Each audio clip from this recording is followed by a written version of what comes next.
How many Section 8 rentals do you own today? Right now, I was 17 when I got my first. Right now, I'm 23. Right around 20, 25 houses a year. Once you get accustomed and acclimated to a lifestyle, you just want more and more and more. I can retire when I had 50. It's not even about that anymore. It's just like, you just want to become the greatest. With Section 8, you're helping a lot of people. People shit on it all the time. They're like, you're taking advantage of these people. But it's like, wait, what are you talking about? If I don't house these people, who's going to house them? Besides me making a profit, I'm doing a service overall by renting it to them. Welcome back to another episode of the Austin Zaback Show. Today we've got Section 8 Karim in the house, and I appreciate you being here, bro. Of course, man. Appreciate you having me. Yeah, dude, you're a young hustler, and this is going to be a really good podcast, dude. I was talking to you a little bit before the show. Like, I feel like I've always wanted to understand Section 8, right? Because I've got a lot of buddies. I've interviewed a lot of people, dude, that have sat right where you're sitting that own a ton of rentals. They own multifamily. They own single family. But I kid you not, bro. Out of all the podcasts I've ever done, I've never had anybody Section 8 on my podcast. Really? Never. Oh, man. Well, let's get right into it. Dude, then. we're going to get into it, bro. So real quick, dude, like, you know, I was reading your story, right? You actually worked for Section 8 when you were 17 years old. Yeah, so I actually interned for the Section 8 Housing Authority in Louisiana because I'm from New Orleans originally for right around maybe 6-7 months. That's wild, dude. So you literally went there, you worked there. What was that like? Like what, and how did you even get the job? To be honest with you, I had to do right around, I think it was 100 service hours right out of high school. Mm-hmm. Okay, so I opted to go ahead and do my service hours for Section 8. Okay, and so after I finished the service hours, I kind of started to like it. Yeah. You know, I met a lot of the landlords that were part of the system. I saw the guaranteed income, and I was like, you know what?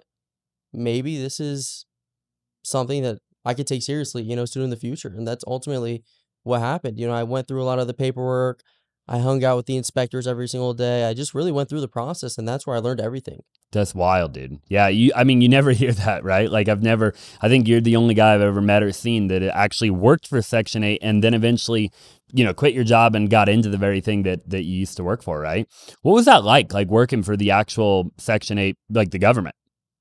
I mean, to be honest with you, like I said, I was just interning at the time, but you really get a good grasp of the system. You know, how do you negotiate with the Section 8 Housing Authority? You know, how do you get higher rents every single month? What does their system look like? How can you expedite the system? How can you make sure you pass the inspections every single time?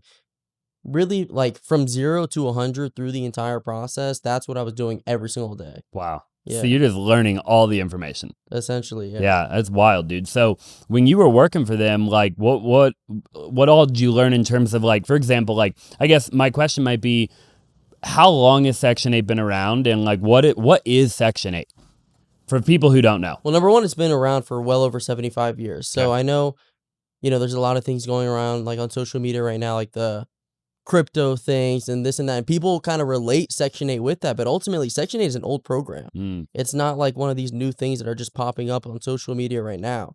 Okay. So with Section 8, it's essentially a program for individuals who ultimately make 50% under the average annual income in a given area. They'll qualify for a program called Section 8. They can apply for it. They can get a voucher. It takes about 10 to 15 years to actually get accepted to get a voucher. And you could use that voucher towards your rent ultimately, and the government will go ahead and subsidize it every single month. Really? Yeah. Wow. 10 to 15 years? 10 to 15 years to get approved for the program. Really? Yeah, so there's individuals literally on the wait list from 15 years ago that have not even gotten approved. Wow. Why is that? Just I mean, everybody wants free rent at the end of the day. Yeah. You know, there's a lot of individuals that are in the poverty level. And there's a lot of individuals that want free rent. Yeah. Okay. And, you know, obviously we see the government giving 20, 30, 40 billion dollars every single year towards affordable housing. So people just want to get in the program. You know what I'm saying? That's wild. And will they pay, what percentage of the total rent does Section 8 pay? They can pay up to 100%. Really? Yeah. So, most of the tenants that I have, the government will go ahead and subsidize anywhere from like 80 to about 100. And the tenant will just have to come 10 to 20% out of pocket. Wow. So the qualification for the tenant is that they have to make 50% less money than the typical amount than like the median income in that area. Okay. Correct. And then they've got to apply, and they've got to get approved. Got it. Okay. Are there any other weird things that you're aware of that you have to I have? mean, there's other stipulations here and there, like how many kids you have, the ages of the kids, all that good stuff. But those are really the biggest qualifications right there. Got it. Yeah. Okay. And how long did you work for them for Section 8 I before you worked for quit? Section 8 right around 6 months. Okay. And then you left because you were interning. So then you eventually left. And did you get into Section 8 right away? Well, I got into Section 8 6 months after I got out of. I bought my first property 6 months after I got out of Section 8. Got it. Okay. And I'm sure your parents. So how old were you at the time? I was 17 when I got my first property. So you were young. Okay. Yeah. So I couldn't even qualify for a loan. I couldn't even close the property in my personal name. Yeah. And I'm sure your parents weren't supportive. I mean, I have to imagine. Well, I'm Middle Eastern, so obviously, you know, it's kind of that whole thing. Go to college, get your degree, get a job, and then obviously figure it out from there, do whatever you want. So it was kind of not necessarily traditional, but, you know, it worked for me. Yeah, you know, for sure. There was a lot of convincing in the loop, but, you know, you got to do what you got to do when you have something on your mind that you want to achieve. Yeah. Talk to me about that first house that you bought. Like, what was that like? Like, how'd you find it? Like, just walk me through that deal. You know what I used to do, man? I used to go ahead and put banners up. Okay, I used to put banners up. I buy houses. Okay, because after I forgot what hurricane it was. I think it was like Hurricane, maybe Gustavo. Something in Louisiana. Ivan, maybe, or something. I forgot the name. Okay. I used to put these banners up in Louisiana. I buy houses, and I would just have people reach out to me every single day. I came across this one guy. He was in a situation. He had to get rid of the house. I offered him $50,000. I think his house was worth maybe $70,000, $80,000 at the time. 10% down. I got the property with $5,000 down. Wow. Yeah. How did you learn though? Like, I mean, you know, there's a lot of like nuance to it, right? Like for people watching, it's like, how did you comp the deal? How'd you even know what it was worth at the time? Like you're 17, you know what I mean? Like, how did you know that it was going to be a good Section 8 property? Like, how did you know what to do? Or there's a lot of trial and error. Yeah. You know what I'm saying? And number one, I did work for Section 8, so I had some insights right off the bat. Sure. Number two, I would connect with a lot of landlords as well while I worked at Section 8. And these landlords had, 20, 30, 40 properties. So I would have some insight from them directly. And, I'm not going to necessarily say my first property was perfect, but ultimately, there's a learning curve involved. For sure. So $5,000 down. Where did you go to get the loan? It was seller finance. Really? Yeah. Okay. I couldn't get a loan at 17 anyway. Of course. Yeah. Okay. So $5,000 down, you get this Section 8. Do you remember the numbers? Like, do you remember what it rented for? I think the fair market rent at the time was like 13, 14. I think I cash flow maybe $600-700. I still own that property right now. Really? Yeah. Wow. And you're cash flowing on it. And the rents have gone up since then. Since I purchased the house initially, right around 30%. Really? Yeah. So what do you think you're making in rent on that one right now? In rent? Like what's the total rent? It's probably close to like $2,000 a month. Wow. Yeah. And are you still paying the seller on that deal? On that deal, I refinanced it. You refinanced it. Okay. So you have the bank now involved. Okay. Yeah. And you know what your payment is on that? Like, what are you cash flowing on that deal? I don't know, man. Exactly. I mean, that was an old deal, to be honest with you. I mean, I'm at like 120 right now, so I don't even remember what that deal was. Yeah. So that deal is really the deal that got you into this entire thing. Yeah, that's what got me started. And you did that deal. And then how long till you did another deal? I did my second deal maybe 3-4 months after that. Okay, 3-4 months after that. Were you making money at the time? Like, did you have a job? Because I know you... I was doing a bunch of things, to be honest with you. One of the biggest things that I was doing prior to even wholesaling was I was actually pressure washing driveways. Yeah, so every single day, me and one of my friends actually would go walk around to houses. He's actually sitting over here. We used to go walk around houses.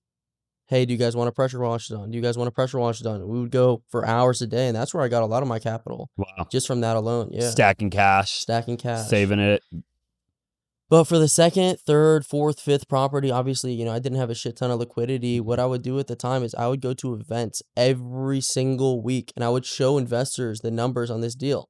Okay, I would show them, hey, this is what I'm netting. This is how much I put down. This is the timeline. This is your return. This is my return. And I raised some capital just from that alone to get into my second, third, fourth, fifth, ultimately until my 10th deal. Really? Yeah.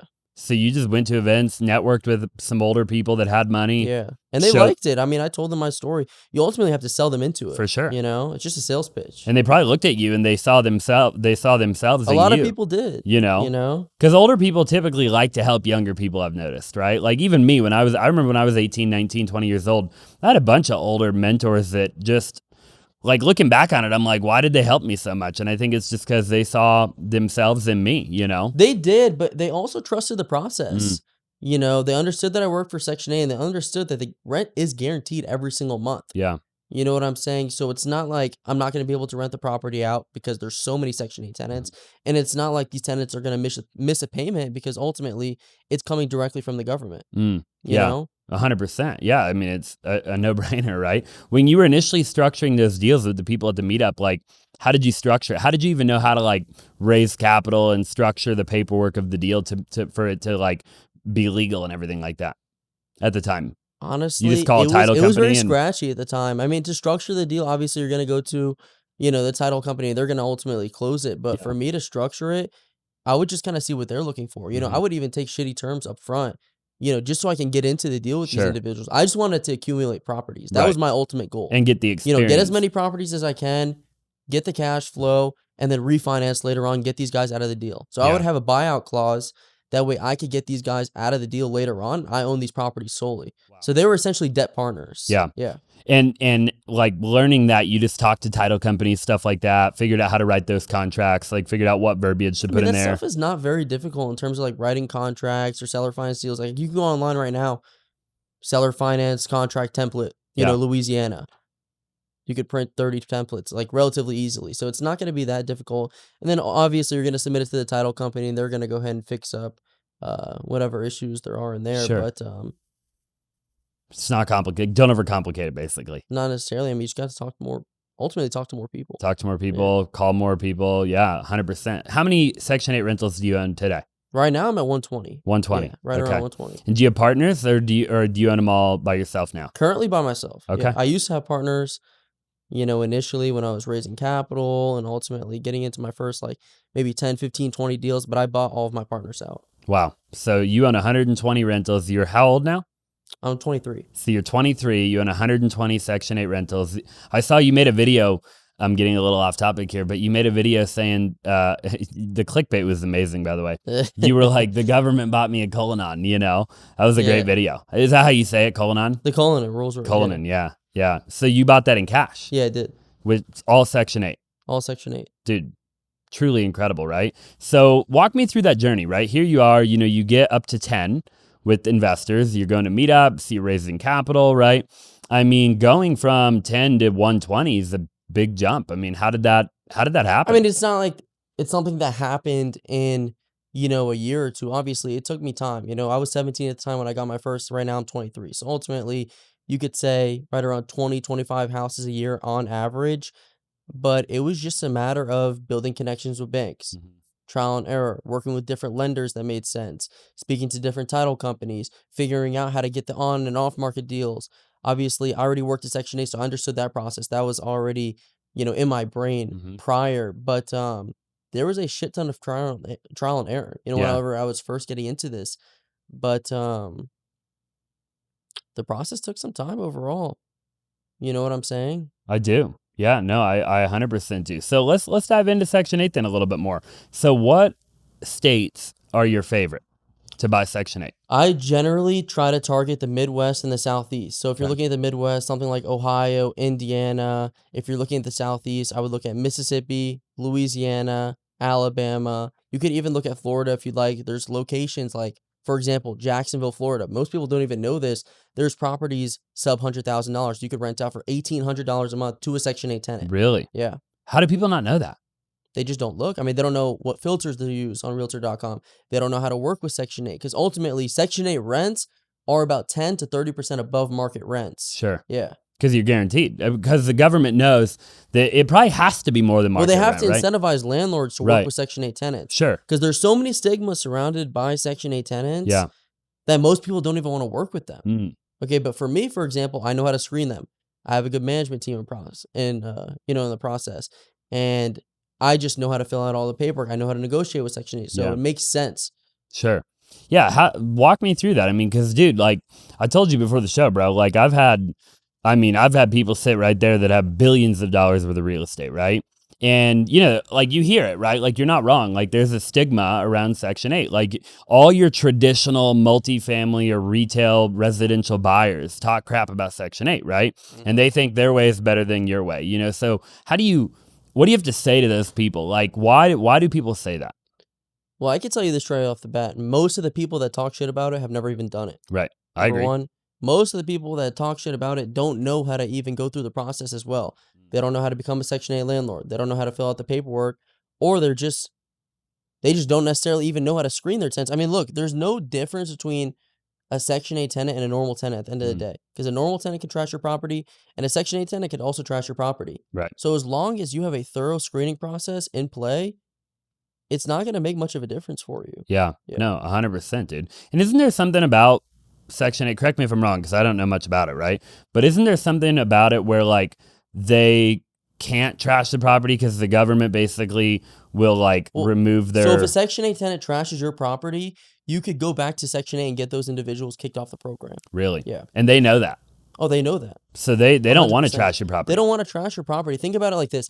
A Section 8 tenant just waited 10 to 15 years to get their voucher. Right. They just waited 10 to 15 years to get their voucher. Do you think that they're going to want to go ahead and trash your property and get kicked off the program that's giving them free rent every single month? Obviously not. No, definitely It wouldn't make any sense. Obviously, there's going to be tenants here and there Sure. that will do it. That's undeniable. And that's going to happen with market tenants. And that's also going to happen with Section 8 tenants. And that's your job as a landlord, to ultimately be able to screen these tenants, to get them out of the way, and ultimately get the good tenants in place. Yeah, but like you said, I mean, normal tenants can trash your property too. Right. I mean, I've had quite a few rentals where tenants, jacked my property up, and they weren't Section 8. They were in friggin' Scottsdale, Arizona. No, 100%. Like these are supposedly high net worth individuals. Right. So it's anybody could trash your property. Anybody. Yeah. What states do you tell people absolutely do not buy Section 8 in these states? California. Yeah. And why? It's not landlord friendly. Yeah. Yeah. You're not going to net anything. New York doesn't make sense. There's no cash flow. Chicago, probably. There's a couple good spots in Is Chicago, there? Believe it or not, but property taxes are a bit high out there. Really, I mean, just the blue states overall, I generally try to avoid. I really wouldn't want to buy a property, even if the property cash flows in Ohio. Why would I buy there? Yeah. To have to take 6, 7, 8 months to be able to evict the tenant. You know what I'm saying? Sure. Yeah. If I buy it in Ohio, for example, we could put the eviction notice up, 5-day eviction. We could take it to the courthouse, and we could get them out within 2-3 weeks. Really? Yeah. Yeah. So it's a light It's work. a quick process. Yeah, and dude, like everything you just said is no different than the advice I give to people buying a regular rental property. Don't buy in a blue state. I mean, I tell people the same thing. Like buy in a red state, buy in Arizona, buy in Florida, buy in Texas, buy in Vegas. I mean, that's for a normal rental. Now for you, it's going to be Ohio, Louisiana, etc. Look, at the end of the day, think about it like this. You could buy in California, and you could get that whatever 8% appreciation year over year. But ultimately, what do you have to deal with? High property taxes. You may have to deal with a shitty tenant that's going to take 6 months to get out. Yeah, if you can ever get them out. And then also, the property prices are way too expensive. Versus, you could buy in a city like Kansas City, Missouri, that's going to have the same rate of appreciation overall. You have way better cash flow, and you can evict the tenant within a couple weeks. Yeah. Okay? What's your favorite state to buy Section? Where do you own the most of your 120? Louisiana and Ohio. Really? Yeah, both of those two states. I mean, I could literally buy a property right now in Ohio, $75,000, Cleveland, Ohio. I could rent it back $1,300 every single month to a Section 8 tenant. I'll put $8,000 to $12,000 down on that property and net right around $500 to $800 a month. Wow. After all of my expenses. Right in Cleveland. Right in Cleveland. Cleveland, Toledo, Akron, Dayton, Canton. These are all feasible markets. Wow. Yeah. Truly incredible, dude. Where do you find them? Anywhere. I mean, you could literally go right now on the MLS, find these properties. If you wanted to find your first Section 8 rental right now and you had right around $12,000, I would probably go on investorlift.com, look for a 3-bedroom house, make sure it's not larger than 1,500 square feet. Really use those filters. Why can't it be there. larger than 1,500? I generally don't necessarily like buying properties larger than 1,500 square feet just because I want to mitigate my mitigate my risk of having a high rehab budget. Yeah. Okay.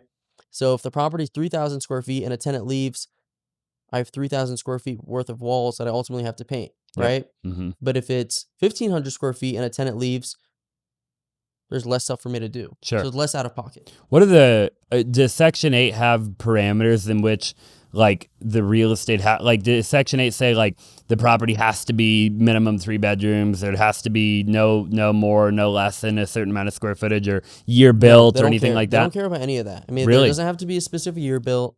It doesn't have to be a 3, or it doesn't have to be a 4, it doesn't have to be a 5. It could be any of those.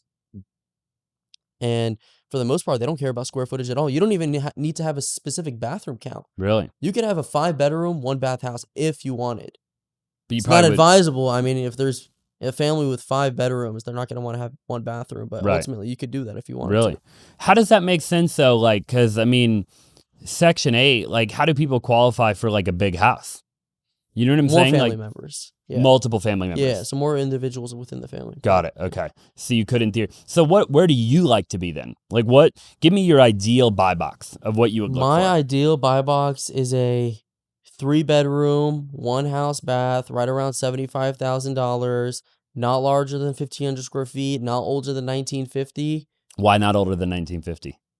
To be honest with you, generally properties that are older than 1950, especially if they're not updated, are just going to lead to me having to spend more money within the property. Yeah. Yeah, 100%. Do you own and any code violations after 1950? Right. Yeah. Do you own any older than that? I do. Yeah. Yeah, but I just make sure that they're updated within the inside. So, for example, in Ohio, you're really not going to find many properties that are actually newer than 1950. Yeah. Especially if you're looking in like Cleveland, for example, or Toledo. But as long as the property is updated on the inside, then I still think it's going to be feasible overall. Yeah. That's really cool. Talk to me about financing, right? Like, you hear in the traditional world of real estate, like I've seen so many podcasts where they're like, in the regular world of like buying rentals, where they're like, after you get past 10, it's like almost impossible to get financing. Like, once you go to finance like your 11th deal. Yeah, so that's going to be for conventional.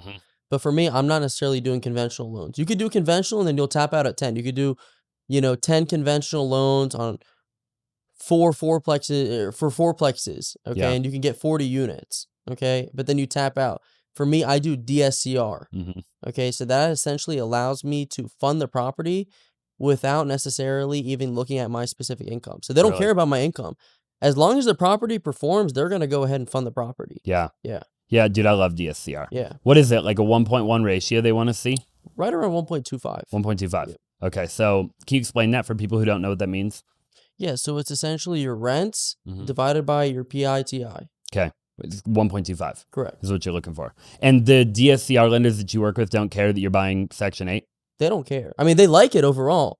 They like it just because it's guaranteed rents, actually. Sure. Yeah. Do you go through the same lender every time now? Like, have you found one that you love? Or do you go to different There lenders? was a lot of trial and error prior just because so many lenders will try to fuck you over, or they'll try to waste time within the process just to try to collect fees, or they'll try to charge you something up front. But right now, I have a couple really good lenders that I work with. No problems with them. They close within 30 days. I get 15% down at this point. Minimum purchase price with my DSCR lenders can go down to like 65,000. So there's no issues overall. Yeah. How do you recommend new people finding a good lender? I mean, there's a lot of resources for me, to be honest with you. Whenever I was finding a good lender initially, like I said, I went to a lot of events. I would go to another event like 2-3 times a week. Okay. So I spoke to a lot of individuals, but if you are trying to find a good lender right now, I mean, just go to these events and ask around. Yeah. And just see who's ultimately going to give you the best rate. Or join Facebook groups. I mean, what do you usually do? Hire a mentor. Get a mentor. Get a freaking mentor. Hire you. Yeah, I mean, that's why, like, You know I what would I mean? say maybe 10 or 15% of the students, they literally join just to get the lender that I work with. For sure. Yeah. Yeah, dude. I mean, no brainer. I mean, I have students that join my community just for the community. Right. They're already wholesaling. They just want to meet all the other wholesalers in my community so they can do deals with them. Yeah, because I could tell you this as well. Like 90% of the lenders that do DSCR are not going to even lend under $100,000. My lender will go down, like I said, to like the mid 60s Really? in terms of purchase prices. Wow. Yeah. And only 15% down. 15 or 20% down. Okay, so right in that ballpark. Yeah, in that Which ballpark. is nothing. What is that? What's 20% of Yeah, I mean, most of the properties I'm buying right now, like I said, are right around 75K. So I'm putting what? 8 to 10, 12K. $15,000 Yeah. down per property, and It's you net nothing. $500 to $800 a month after all of your expenses, it's minimal. It's literally nothing. Yeah. Yeah. Talk to me about like upkeep and maintenance. I mean, I saw a post that you did because I was going through your Instagram and you were talking about like verbiage that you could actually put in the contract for the Section 8 tenants to essentially, you know, make them pay for certain things and handle certain things. So you don't have to do it, right? Like, that post is pretty funny because, you know, a lot of people in the comments are like, oh, you're a slumlord, you don't care about your properties. Really, you got to think about it like this. If I don't care about my properties and I am a slumlord and all my properties are shit, I would fail the Section 8 inspection. The properties would go in abatement and I would not get paid by the U.S. government. Really? Okay, so obviously I'm doing something right if I'm getting that much every single month, you know, and I'm still getting paid by Section 8 and I haven't got kicked off the program yet. Sure. How does that even end up happening? Walk me through like the inspection process. Like, what are they looking for? So they're going to go on the property and essentially look for functionality. Okay, does everything work? Are all the outlets grounded? Do all the light switches work? Are there any leaks within the property? Are there any holes, any gaps, anything like that? People think that a Section 8 inspection, there's a million things that can go down or they're just going to fail you for no reason. No, there's a specific guideline you have to run through, but obviously there's tips and tricks to it at the end of the day as well. You know, what do you look for? Because you don't want to fail a Section 8 inspection and then have to wait 3-4 weeks for the inspector to come back out or 2 weeks before for the inspector to come back out just because you missed one thing. That's why a lot of people will hop into my program prior because we already set all that stuff up. Right. We tell you exactly what property is going to work, which one's not going to work, how to pass the inspection. You get the financing, you get the funding, all that good stuff is already set up. Yeah. How do you get the inspector to go out there? Like, when do you, after you buy the property, I'm assuming you get them to after go you out buy there? the property, you fill out the Section 8 paperwork, you submit that back to Section 8. They're going to come back to you within a couple weeks. They're going to send the inspector. That gets scheduled. They go ahead, check out the property. Everything passes. You're good to go. Have you ever bought a property that you like bought and now you own it and it didn't go Section 8? Like you messed up, like you for some reason, like it didn't qualify? A couple, not necessarily didn't qualify. Like, for example, I have a 7 unit. Okay. And generally, anytime you go above 4 units, Section 8 does not pay as much. And before I even get into that, think about it like this. Okay. When you look at a multifamily standpoint, what would a tenant rather live in? Would they look at a single family house where they have their own backyard, they have their own space, they're not necessarily sharing walls with anyone else, or would they rather a multifamily unit? Single family all day. Right, they're going to want the single family. Yeah. So when I bought that multifamily, I wouldn't say it was a mistake. It was just part of the learning curve. Sure. It took a lot longer to rent it to a Section 8 tenant because they would prefer a single family house, especially if they've been waiting 10 to 15 years to get on the program. Right. Right? They're going to want to have their house that they like, you know? Yeah. So you'd recommend staying with single family or under fourplex? Or would you just stay single family if you were brand new? You could do 1, 2, 3, or 4. Okay. Yeah, I wouldn't go above that. But if you had a choice, would you do single family or would you do duplex through quadplex? Me personally, I think single family is the best way to go. Okay. It's easier to rent out. The tenants will stay much longer. And generally, with selling the property, it's going to be much quicker as well. Yeah. Let's go back to the verbiage that you put in the contract there that you talked about in that post, right? Walk me through that and like what do you expect them to pay for and what do you pay for maintenance? I mean, in terms of maintenance, to be honest with you, obviously we're not going to be slumlords within the property, right? We're going to take care of the necessaries, but if they came back to us, they said, you know, hey, we locked ourselves out the property.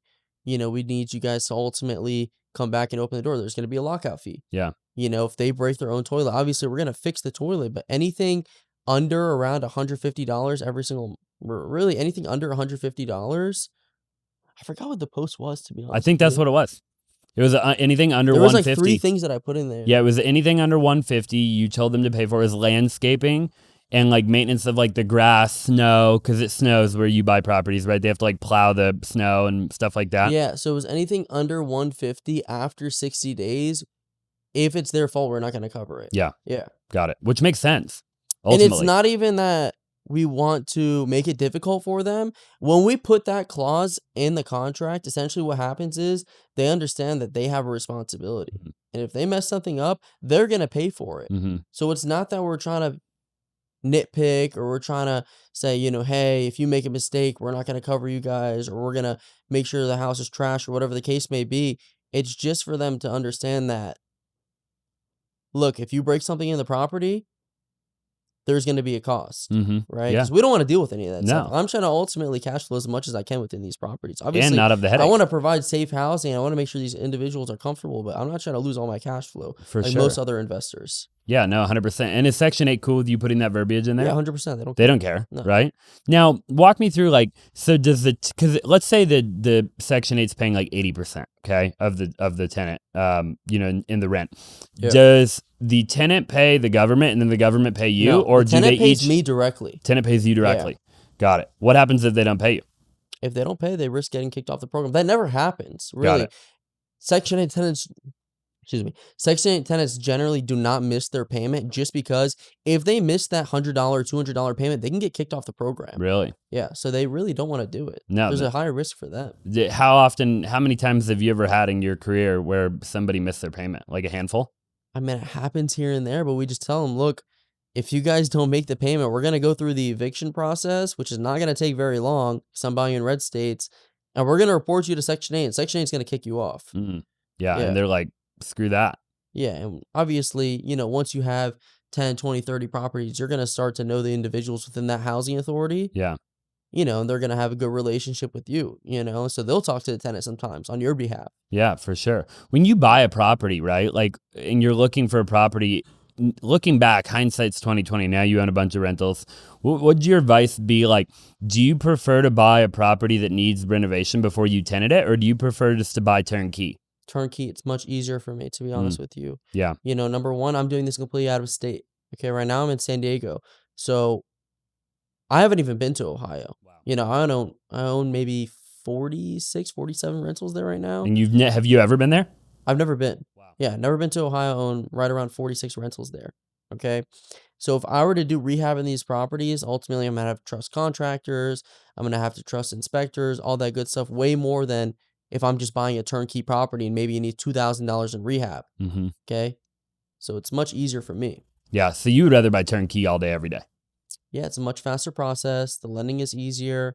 And then I could go ahead and turn around and rent it within a couple weeks after closing. You're ready to rock and roll. Yeah. How turnkey are you looking for? Like, how nice? Like, just clean? Or like, are you looking for like granite countertops? Like, what are you looking for? It doesn't have to be anything crazy. Okay. There's $75,000 houses, so they're not going to be in Class A neighborhoods. They're not going to be perfect on, everything perfect on the inside. But for the most part, they're still pretty nice houses. Yeah. We got the LVP flooring. We have pretty solid kitchens. We want to make sure everything's rehabbed because we can go back to the point once again where Section 8 tenants are waiting 10 to 15 years. Yeah. So they'll wait an extra couple of months to get the house that they like. Yeah. Yeah. When you're buying a property, I'd imagine it's a simple process. You just identify the property, put it in a car. Do you have an inspector go out on your behalf since you don't live there? Yeah, of course. We have an inspector on every single property. Because I want to make sure the property's turnkey prior. And if it's not, the sellers are going to have to repair it. Yeah, for sure. And you'll walk away from the deal if it's like 100%. If the deal does not make sense and I have to do too much rehab, I like to stay under $5,000 rehab on a property, any given property. Yeah. So if it doesn't make sense and they're not looking to budge and they're not looking to negotiate, then we'll just walk away from the deal. So 5K is the number for you. Yeah. Under 5K rehab or you're under not buying Under 5K rehab, because think about it like this. I buy $75,000 or I have a $75,000 house under contract. Yep. What is the inspection going to cost me? $300? Yeah. What's my worst case scenario? I lose $300 and I get my EMD back. Yep. Yeah. So, and then when it does, let's say you get a property that needs $3, $4, $5 grand and you're out of state, you're in San Diego. Do you have how do you find people to do that small rehab? Well, we set up the connections prior. So if you go on a website right now called thumbtack.com, you could look up hundreds of inspectors, handyman, and property managers. Right now, me personally, what do I have? I have an individual that's full-time. Really? Okay, so he's a full-time property manager. Any issues that pop up, electrical, plumbing, HVAC, anything, he's going to take care of it. Okay? What all does he do? Is he the actual handyman or does he just schedule and coordinate everything? He actually does it himself. Really? That's how I cut costs. Wow. Yeah, he's just on payroll. How'd you find him? I think this one was on either it was Indeed or Thumbtack. Really? Yeah. What is Thumbtack? I've never heard of it. Thumbtack is just a website where you could find these individuals, the handyman, the inspectors, all that good stuff. Yeah. So, there really is websites for you to do all of this. What about? I do the process completely virtually. For sure. I haven't even been back to Louisiana in some time. You know what I'm saying? You grew up in Louisiana? I did grow up in Louisiana. I grew up in New Orleans. Okay. And how many properties do you have there? I have right around maybe 80. 80. Okay. Yeah, in Louisiana. So you own the majority of your real estate. Majority of it is in Louisiana. Yeah. Got it. Okay. What about insurance on Section 8 or just in general in some of the states that you recommend? Is it difficult to get insurance? No, I mean, insurance on average in like Ohio, for example, in Dayton, Ohio, maybe $50 to $80 a month per house. I mean, it's not that expensive. Yeah. So think about it like this with these properties. You know, if I buy a $75,000 house in Dayton right now, your rents are going to be right around $1,350 a month. Your insurance maybe $75 a month. Your PITI maybe $400-ish a month. Management, maintenance, right around $200 a month. So after all of your expenses, you're still netting anywhere from $500 to $800 a month with that 20% down on that property. Wow. Yeah. Yeah, they are great numbers. How do you find the actual tenants themselves? And is there an unlimited amount of them? I mean, like, if you know what I mean? So if you wanted to find a Section 8 tenant right now, there's 2 websites you can go on. Number 1 is going to be Facebook Marketplace. That's where I get the vast majority of my tenants. And number 2 is going to be affordablehousing.com. Facebook Marketplace. Mm-hmm. Really? Facebook Marketplace. What the hell do you type in? We just list the property normally. Oh, I mean, you can't it. put Section 8 only, but you could put, we're accepting Section 8 vouchers. You just list the property, 3-bedroom, 1 bath. This house is available for rent. I mean, it's very simple. You put the photos for the... And you just put, you're accepting Section 8? We're accepting Section 8. And why can't you put Section 8 only as discrimination? I mean, there's just restrictions. Yeah. It's like just the U.S. government. Yeah, 100%. Yeah, dude, Section 8 is a wild game, bro. So, like, walk me through, like, you know, you hear a lot of people that are big rental portfolio guys, right? That talk about buying properties in, like, and not Section 8 guys. And they talk about buying properties in like appreciating markets and stuff like that. And they're like, don't live off the cash flow. Like just buy for tax write-offs and let the property appreciate and blah, blah, blah, blah, blah, right? And you're kind of doing the opposite in a way. You're buying properties in markets that probably don't appreciate a ton over time. I mean, everything appreciates a little bit over time, but it's not like Arizona or Vegas. I mean, those same properties that I buy in Dayton, Ohio 3-4 years ago, for $50,000 are worth $80,000, $90,000 right now. So they're still going up, and we're forcing appreciation just because we're renting them for so high. And for those individuals that are telling you to only go for appreciation, why would I do that? Right. I could just get into a market like Kansas City, Indianapolis, Jacksonville, where I'm still going to get that 6 to 8% year-over-year appreciation, and I can get the cash flow, and I can get the property sub $100,000. So why would I go there versus buying, me personally, in something like Phoenix, for example, and holding it long term? It just doesn't necessarily make as much sense. I'm going to get the same appreciation, but I could buy more properties and I could have the cash flow. How much do you think on average it costs you to maintenance the property? Like for the unforeseen stuff. So like say you're cash flowing $500 to $800 a month, right? Yeah. For all the unforeseen crap that only happens once or twice a year, the water heater breaks, the roof. You could put 8 to 10% of the rents. 8 to 10%. Yeah, I mean, I have some properties that have zero maintenance since I bought them 3-4 years ago. You know, and I have some properties that I have maintenance every other month. Sure. So just averages out. So it averages out to right around 8 to 10%. Yeah. And once you have more properties and you have an individual full time, it's actually even less than that. Right. But I like to be conservative, 8 to 10%. So if you were brand new building a portfolio, you just recommend as people scale and as they buy more rentals, just put 8 to 10% in a savings account so that when things happen, you can afford to fix up the property. 100%. Yeah. So don't live on 100% of the cash flow. No, you definitely don't want to do that. I mean, ultimately, you want to have savings on the side. You know, and the lender is going to make sure that you have savings, obviously, to cover your mortgage payments every single month for, 3 months in advance. But, you shouldn't necessarily only live off the cash flow until you at least have a couple properties. Yeah. When you close on deals, do you ever close hard money and then refi to DSCR, or do you just try to go DSCR right out of the gate? I like to do DSCR right off the gate. Really? Yeah. Yeah. And why is that? I mean, hard money, you're going to have much higher rates, to be honest with you. DSCR is pretty quick overall, lower rates, only 15, 20% down. I like it overall, to be honest with you, more so than hard money. I mean, why would you do hard money? I don't know. I guess if you had to renovate it, if you had a big renovation. Yeah. I mean, in my case, that's not necessarily something that I'm doing. So DSCR makes more sense for me. Yeah, because you're only doing under 5K rehab. Yeah. Yeah. And you wouldn't go above that. I generally don't. Yeah. I mean, I've done properties when I first was getting started where I did some rehab just to kind of understand the game, understand the rehab game, understand the bird game, all that good stuff. And I like it overall, but I'm not trying to sit here and wait 6-7 months, Right. to get my first property done. Yeah. It's a feasible strategy for some people, but for me, I like moving quick. Yeah. Yeah, for sure. You're trying to scale, Mm-hmm. right? You don't want to just, I mean, it would take you forever if you had to do a big rehab on every property you bought to get 1,000 rentals. Yeah, I mean, I have a lot of people that approach me like, oh yeah, I want to do the Bird game. What do you think versus Section 8 and turnkey? I'm like, look, you could do the Bird game, but number one, financing is probably going to be more difficult for you.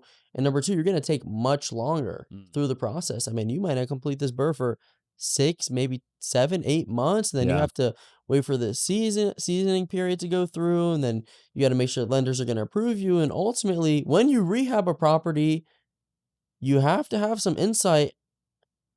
You have to actually have some insight about rehabbing properties. Yeah. It's not necessarily like turnkey. You can get a Section 8 tenant in much quicker, and you just run through the process. I mean, rehabbing properties is actually a skill. Yeah. Oh, for sure. Big time. And it's a pain in the ass. It is. It could be. I mean, if you don't know what you're doing, for sure. Even if you know what you're doing. I mean, you still have to manage your contractors, and I don't care how good of a contractor you have. You're either going over budget, or you're getting delayed, or something didn't ship on time. Something was out of stock. I mean, there's always a problem. I've never flipped a house and not had a problem. And I don't care how good of a flip. No, you're always going to run into something. That's Yeah. why for me, it's way quicker to do that turnkey. Yeah. Just buy let somebody else rehab it, and you buy it from them. No, and I even buy properties from individuals that just rehab the property for me. Really? I'm happy if you guys make your spread. I just want to get the property ready to go so I can rent it out. Right. Yeah, you're just playing the long game at the end of the day. What would you say to those people that are watching you right now that are like, Section 8 saturated, or it's going to be saturated one day, too many people are getting into it, yada, yada, yada? What do you say I to would those say people? go on Realtor.com, go to Cleveland, Ohio, put filters of 3 bedrooms plus, not larger than 1,500 square feet, and look how many properties populate. There's going to be 200-300 properties there. Do the same thing in Toledo. Do the same thing in Indianapolis. Do the same thing in Jacksonville, Montgomery, Birmingham. All these markets have hundreds of properties right now that you could literally purchase for $75,000, $80,000, put 15-20% down, and go ahead and rent right back to Section 8. What about tenants? How do you know there's always going to be a tenant? Well, you have to test it prior. You could literally call the Section 8 Housing Authority right now.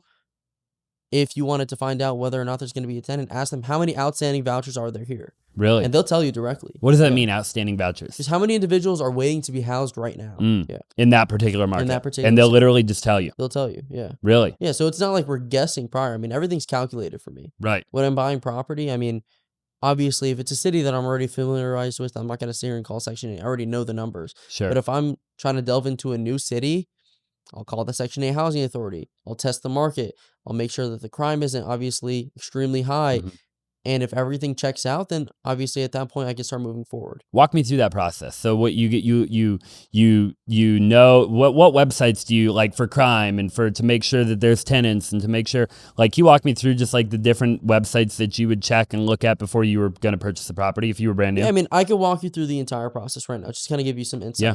Find the property, number one. If you wanted to find a turnkey Section 8 rental right now, I would go on investorlift.com. Obviously, you could find properties completely off market, heavily discounted, sub $100,000 in a state like Alabama, Mississippi, Florida, Louisiana. From there, once you've solidified and you found a property, you want to call the housing authority. You call the housing authority directly, ask them how many outstanding vouchers are there here. Okay, they'll tell you whether or not this property is actually going to rent out, and they'll tell you exactly what it's going to rent out for. Really? Okay, so you don't necessarily have to waste too much time in between. Okay, they'll tell you straight off the bat. Okay, if there's no tenants in the area, they're also going to go ahead and disclose that for you. Wow. Okay. From there, obviously, you'll get to closing. Obviously, you'll get your DSCR loan, all that good stuff, your LLC set up. For me personally, I like to have 2 LLCs set up. This is generally what I advise. One holding company in Wyoming, one operating company in the state that you plan on doing business. Okay, so if you're buying in Ohio, you'd have a Wyoming holding company, you'd have an operating LLC in Ohio. Why do you do that? Mitigate risk, okay? Because there's anonymity, obviously, in Wyoming. Nobody necessarily knows that you own the property, okay? So it mitigates your risk of lawsuit. Once your LLC's done, you went through the lending process, obviously. For me, the way that I like to set it up is I will actually go ahead and get myself a property manager prior to closing, and I will have them list the property prior to closing. Really? Okay. So within that time period, I'll find the tenant. That way, right when I get to closing, we'll close, we'll sign the Section 8 paperwork. 2 weeks later, the property's rented out after the inspector came out. It's incredible. So we'll move extremely quick. So walk me through the crime. How do you figure out what website do you go to for crime? You could go on spotcrime.com or crime mapping. And you just type in the address of the property? You could type the address of the property and it'll tell you straight off the bat. It'll just tell you. Yeah, I mean, the biggest things for me to evaluate crime are 2 things. Number 1, you can go on Spot Crime, you can go on crimemapping.com. It'll tell you, are there any shootings, are there any assaults, any robberies, all that good stuff. After you've evaluated that, I like to go directly on the street view. Okay, obviously, big red flags are going to be, are there empty lots? Are there abandoned cars? Are there houses that haven't been rehabbed? Obviously, if there's new constructions on the same block that you're buying the property, it's getting gentrified. Yeah. There's investors stepping in, so that's always a good sign. But if there's an abandoned house, what do you think is going to go on? Why do you think a tenant would want to live there? Just like Detroit, for example. That's why, for me personally, I don't necessarily like investing in Detroit as much, just because it's very street by street, and there's a lot of houses that are not rehabbed. There's a lot of shady areas, so you really got to be careful. Yeah, because in Detroit, you say, you might accidentally get in a neighborhood where the whole friggin' neighborhood's vacant. Yeah, I wouldn't run into that, especially doing this out of state. It doesn't make sense. Yeah, but you just drive Google Street View. You just do a bunch of research, basically. Yeah, 100%. Before you buy property. You could literally go on a website called city-data.com, and this will give you everything you need to know about the city. Every single piece of information. So I know that you have a full-time property manager, right? But for your students that you have in your community, which we'll link down below, by the way, for anybody who wants to join Karim's community, and we can talk about it at the end too. But what do you recommend for people that can't afford their own full-time property manager yet? Is there a good property management company or a way to find a good property manager? Well, the way that I set up property management with my students is, number 1, we already vetted out all the cities for the students that are coming into my program. Okay, so we have over 30 cities that we're currently working in where students could currently buy. Okay, and we already set up the property management there prior. Okay, so when a student gets into the city, it's cut and dry. You're getting right into this. It's a plug and play. So you already have a property manager for them. Yeah, there's multiple students essentially working with the same property managers, same inspectors. Really? Okay, so we have prefixed negotiated costs with that property manager to cut everything down. Wow. Yeah, so it makes it a lot easier. So you've done all the legwork when they come into our community. I choose a location. I send the properties over to them. We vet the properties. We've already spoken to the housing authority. We've already ran all the numbers. We picked out the property manager. It's pretty cut and dry. Wow. Yeah. That's super cool, dude, that you've been able to put all that together. What does the average property manager like that charge? Do they charge a percentage? You could say 8 to 10%. 8 to 10, yeah, on average. That's what any rental is. I just sold a bunch of rental properties. I had a great property manager. I was paying 8%, and they did a phenomenal job. 8 to 10% on average, right around that. So 8 to 10%. Obviously, if you have more properties, you can get it down. Yeah, right? If you have for sure 10, 20, 30 properties, you can get it down to 6, 7%. Yeah, and then when you get to 50, what number of properties do you think you want to get to? If you were to do it over again before you hired your own full-time property manager? 20 to 30. 20 to 30? No, I would say closer to 20 to 30. Yeah. At that point, you have right around, if you have 30 properties, maybe $15,000 to $20,000 a month in cash flow. Okay. So if you're paying the property manager $2,000 to $4,000 a month, it makes sense. Yeah, totally. Yeah. Can anybody buy Section 8 rentals? Anybody could. Yeah. Okay. What if somebody's a criminal or something? They can still buy Section 8. And, the crazy part is, I would say probably 5 to 10% of the individuals within my program are not even based in the U.S. Really? Yeah. Wow. Canada, a lot of individuals from Mexico. Even out the continent as well. A lot of individuals buy from Europe in the U.S. Really? Just because their numbers don't even make sense in Europe. Numbers in Toronto, for example, they make 0 sense. They make negative sense. Yeah. And then when you look at a place like Ohio where you have cash flow, you do also have a little bit of appreciation, and your entry cost is $10,000. Of course they want to jump into it. Yeah, for sure. Yeah, dude, Canada's terrible. The UK's terrible. The laws are terrible. Everything's terrible. It's like California on steroids, Yeah, it's super crazy. What does an average day look like for you now? You own 120 rentals. You're obviously scaling. Like, you have a property manager working for you full time? I mean, for me, get up, go to the gym. I take student calls throughout the day. So obviously I'm working one-on-one with the individuals that are in the program, just trying to make sure, they're closing on properties. Everybody's on a steady timeline from there. Uh, really just scheduling closings, talking to agents, talking to the property managers, finding new properties, and just running around through that in terms of my work schedule. Yeah. When you tell new people getting into Section 8, like I teach wholesaling, right? And I always tell people, like, don't just quit your freaking job if you've never done a wholesale deal, like, because you need money to live. No, to I mean, survive. you're going to need more liquidity to fund more properties, right? Yeah. So if you came into this and you only had $10,000, sure, I can get you one deal, but are you going to live off $600 a month in cash Probably flow? not. Probably not, right? So they And need we could some always sort get of you income. qualified for, a business line of credit where they give you, $50,000 a month, 0% interest for 12 to 18 months. But realistically, you still need that active income to be able to fund more properties, right? Real estate is not a 6-month play. It's not a 1-year play. I mean, this is a play that's going to set you up for the future to be able to retire and really have that passive income. Yeah. Okay. But this is not going to be something that you're just going to get rich off in a month or two. And it's like, oh shit, I hit the lottery. We're done. It's a long-term play for sure. Yeah, it's a long-term game. When do you recommend, like, because people ask me all the time, right? Like, Austin, when does it make sense to quit my job? Like, how many Section 8s would you own before you tell somebody to quit their day job? I mean, it depends on them. I don't know what, everybody's lifestyle looks like. Sure. But like on average, if you just had to make up an average, like, you think they should be making $10K a month, passive income, own 10 rentals, I mean, a lot of people have are just $100K like, in the bank. Yeah, a lot of people are just like, hey, whenever this is making me more than my active income, that's when I'm going to quit. That's generally most of my students' kind of thought process. Whenever this makes me more than my active income, I'm going to quit my job and just focus on this full time. Yeah, I like that a lot. Or whenever this makes me like 75%, at that point, I'm going to quit my active job. Have you ever wholesaled? Not necessarily. I worked with a lot of wholesalers, though, to buy deals. Yeah. Okay.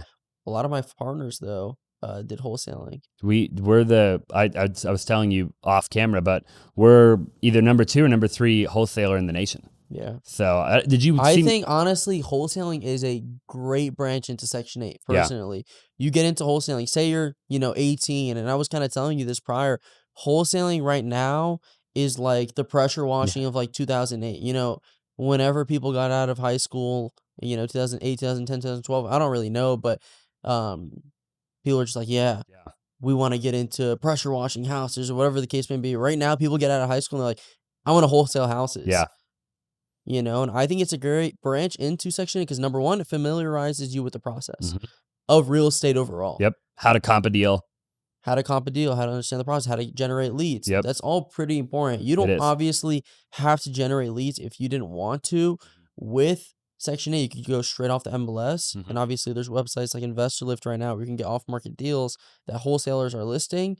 But number one, it's going to obviously get you some capital to play with. Sure. Right? It's going to get you familiarized with the process, show you how to get off-market deals, show you how to work with lenders. So I think it's a good branch into it, especially if you're really young. Yeah, and not only that, dude, if you wholesale, first of all, you can make a lot of quick cash wholesaling, right? Yeah. So you can make your active income wholesaling, and then to top it all off, you can freaking just cherry pick the best wholesale deals that before you're about to sell them to somebody and be like, I'm going to take that one down. Yeah, 100%. I'm going to buy that one. Yeah. I work with a lot of wholesalers. I'm like, look, before you throw these deals out, send them over to me. Either me or one of my students are going to pick them up.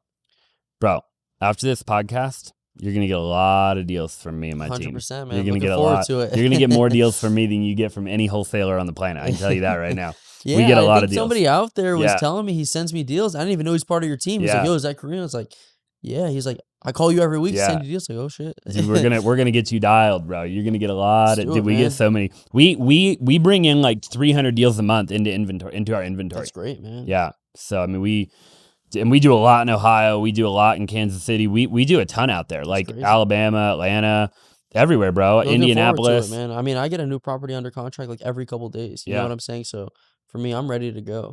I love it, dude. What's the goal for you, bro? I mean, like, do you want 1,000 rentals now? Like, now that you're where you're at, I mean, you're obviously. I want to create an investment firm. I feel like I don't even think there's any out there that primarily focus on Section 8. Where you just raise capital, kind of like a fund. Or for Section 8? Yeah, I would say a fund for Section 8 where we raise capital and just buy Section 8s in bulk, you know? Yeah, I like that a lot. What would you want to get to? Like, at what point are you like, I'm good, I'm retiring? Like, or does that day never come for you? I mean, humans are greedy overall. You know what I'm saying? I can get to 5 properties. My goal could be 5 properties. Hey, I want to retire when I get to 5 properties. You get to 5 and you're like, what the fuck? What is 5 properties? Yeah. You know, once you get accustomed and acclimated to a lifestyle, you just want more and more and more. Yeah. You know, obviously I could retire when I had 50, you know, Yep. if I wanted to, but it's not even about that anymore. It's just like, you just want to become the greatest through the process. Yeah. You know, you just want to really change the game. And really with Section 8, you're helping a lot of people. People shit on it all the time. They're like, oh, Section 8's bad. You know, you're taking advantage of these people. But it's like, wait, what are you talking about? If I don't house these people, who's going to house them? Right. You know what I'm saying? Yeah. Somebody's got to do it. Somebody's got to do it. If It's I a don't freaking do government it, program. then these individuals are just going to wait even longer to get housed. Right. And a lot of them are homeless, believe it or not. There's a lot of Section 8 tenants that are homeless. Really? Yeah. Because they're just Or waiting. they're like borderline homeless. Yeah. Because they're waiting. And they have the voucher. But the thing is, nobody rents to them. You know, so for me, I think besides me making a profit, I'm doing a service overall by renting it to them. Sure. Yeah. Yeah, you're 1,000,000%, dude. And it's like you said, I mean, the government's been doing this for what, 75 years, give or take? You ever anticipate what about has anybody ever told you like, bro, Kareem, like, what if the government takes away Section 8 in the future? There's like millions of Section 8 tenants. So I don't know what president would want to do that. Right. But he's not going to get reelected. He or she, by the way. Yeah. So nobody's ever getting rid of Section 8 is what you're telling me. Dude, I love it, man. I mean, look, I learned a ton about Section 8. You know, I feel like at the end of the day, if people watch this podcast, bro, like they can get into Section 8. Like I literally had a huge list of stuff to ask you. And I think I'm literally reading around. I think you answered every single thing on the entire list. So is there any big lessons that you've learned in your journey that you would just advise anybody who stayed to the very end of this podcast to avoid at all costs? The biggest lesson or the biggest thing that I learned overall, to be honest with you, is that you don't have to be the smartest. You know, you really just need to know how to delegate. Yeah. Okay. And that's the biggest thing I feel like a lot of people do not understand. Learning how to delegate, learning how to give that power over to the property manager, because you're not going to be the investor and the property manager and the landlord and do everything. I'm not the smartest at everything, but I know how to find somebody that is. Okay.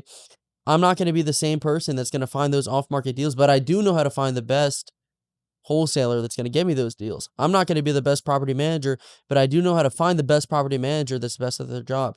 I'm not going to be the lender, but I know how to find the best lender that's going to obviously closing the deals for me. Okay, so it's really understanding how to delegate and work with the best team that you possibly can. Yeah, dude, that's really good advice.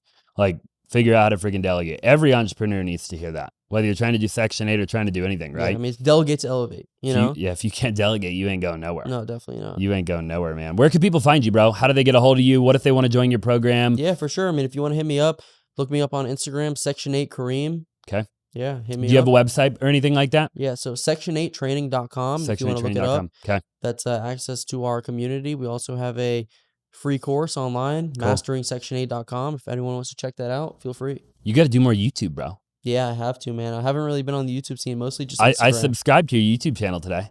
Yeah? Yeah. I don't really post too much on there. I know. But I gotta saw. start. I gotta start. You got to start. You go viral, bro. Section 8's a viral topic right now, I feel like. Like, I think you're probably in one of the most viral topics of the internet right now. I mean, Sub 2, right at Pace More Beyond 2 days ago, if you know Pace. Yep. And Section 8.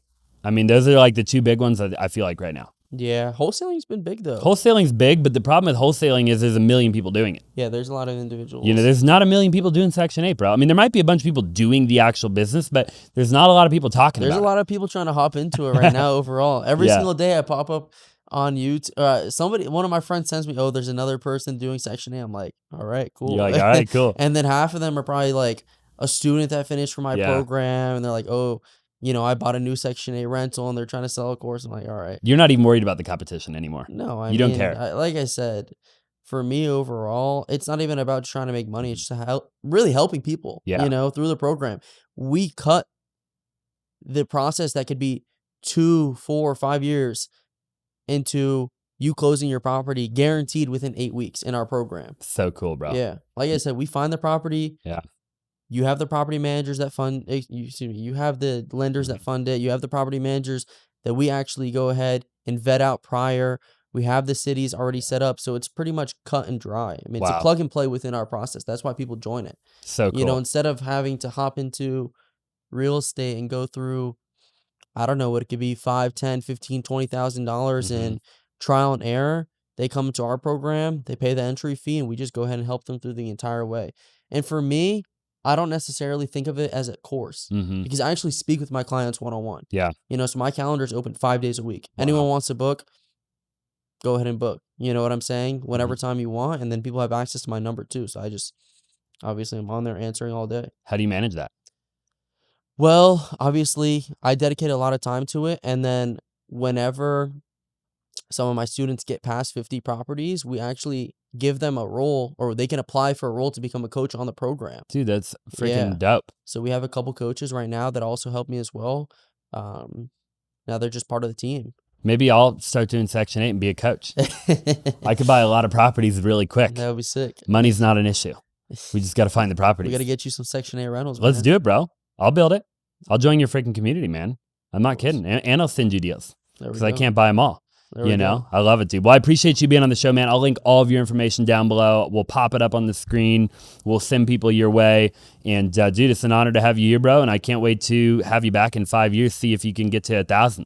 There we go. I mean, that's the plan, man. That's the plan. Appreciate you having me, brother. Of course, dude. Thank you very much. If you're still staying to the very end of the podcast, make sure you subscribe if you haven't already. Like the video, comment down below, leave a 5-star review, and I'll see you in the next one.